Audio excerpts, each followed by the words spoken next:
If you've already created a filter and you need to edit or delete it, it's really easy to do that.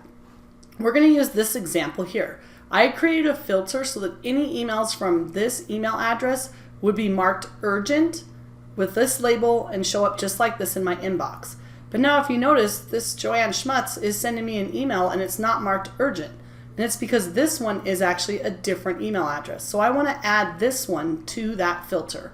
So to edit or delete filters, you click on the settings icon in the upper right hand corner, click on see all settings,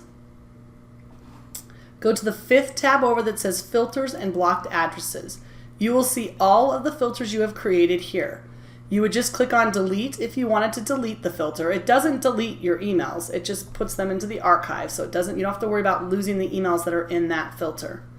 So then you can come down here and let's edit one. Let's edit this one here. This is my urgent one. So you can see here's my email address.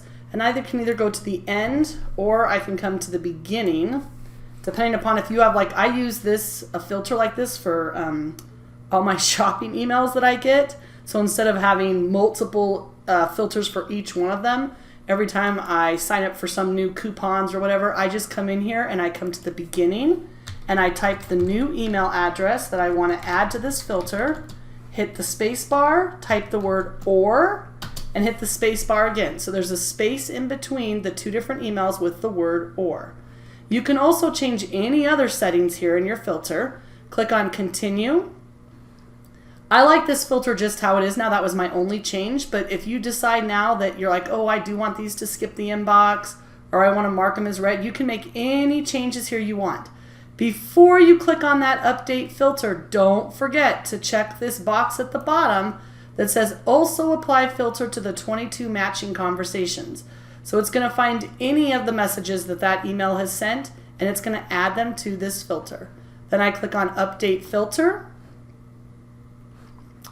It leaves me here in this, so I do need to click back on my inbox over here to the left-hand side. And now you can see this top email also has the label applied urgent to it. That's how easy it is to edit or even delete any of your filters.